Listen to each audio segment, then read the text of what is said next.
Hi everyone. So for my strategy tube, I'm going to be talking about text-to-speech software and how to integrate it into your classroom. More specifically, I'm going to be talking about Natural Reader, a free text-to-speech software program which you can download from the internet.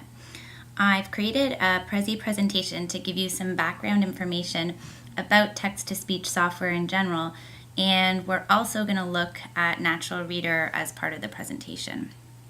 So here is the website that you can go to download the software from. And what is Natural Reader? Let me show you. So here's the website for Natural Reader, and you can see that this is where you would click to get the free download, and down the side we have some different tabs. And Natural Reader actually does have an educational version, but we're not going to look at that today because it costs money, and I just want to show you the free software. But the free software doesn't have as much functionality as the educational version. For example, it cannot convert text to MP3s. So here's the program, and you can see down here you can choose the voice of the speaker, and there are male voices and female voices, and I prefer Alex. And here you can see that you can also adjust the speed that the speaker reads at, which is great for students with learning disabilities or English language learners because they can slow down the speech. And so I'm going to give you a sense of how it sounds. Welcome to Natural Reader software. Natural Reader is a professional text-to-speech program that converts any written text. So what I really like about this program is that it highlights the words as they're read aloud, and then as the entire sentence is read, the sentence becomes blue. And so there's also a little mini board function, and this is to help you read things directly online. But one thing that's a little tricky about the mini board is that it easily becomes hidden behind other screens, and this might be a little challenging for students with learning disabilities, and particularly those with fine motor control problems. And with the Mac version of this program, the mini board can also be a little buggy and cause the program to crash. So I'm hoping developers will fix this problem soon. So let's go back to the regular version. Here we go. So let's say that a student wanted something read aloud to them.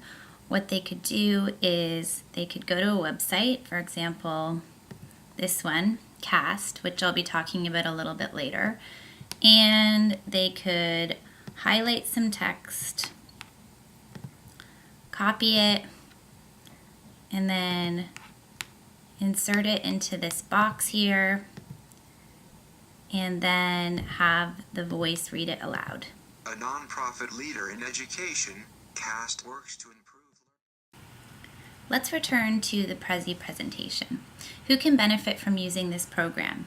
Students who have problems decoding text, English language learners, students who need some extra reading support in order to access grade level curriculum, students who have trouble tracking text, and students who have poor vision.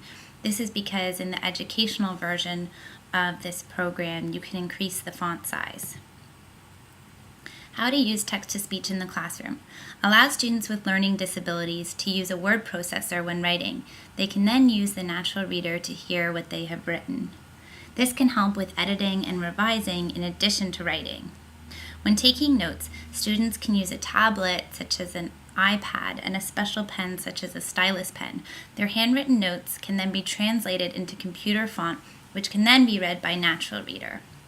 It's important to remember that text-to-speech may be beneficial for struggling readers, but it is not a substitute for teaching reading skills. You still need to teach students basic phonics and decoding, in addition to providing students with essential scaffolding, such as activating their background knowledge, pre-teaching vocabulary, and using effective pedagogical tools like graphic organizers. So finally, I'm going to talk a little bit about the research supporting its efficacy.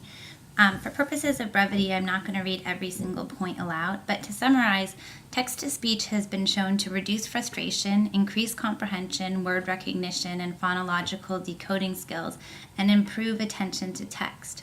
However, it's also been shown that the synthesized speech is too hard for some students to understand, and that therefore it can serve to limit comprehension. So for more information, you can go to CAS's website, which is the Center for Applied Technology. I showed you the site briefly before. They have an entire manual about text-to-speech technology, which you can download, and they also have whole books that are already scanned and their own text-to-speech software. So it is a great resource for both kids and teachers. Thanks so much for listening.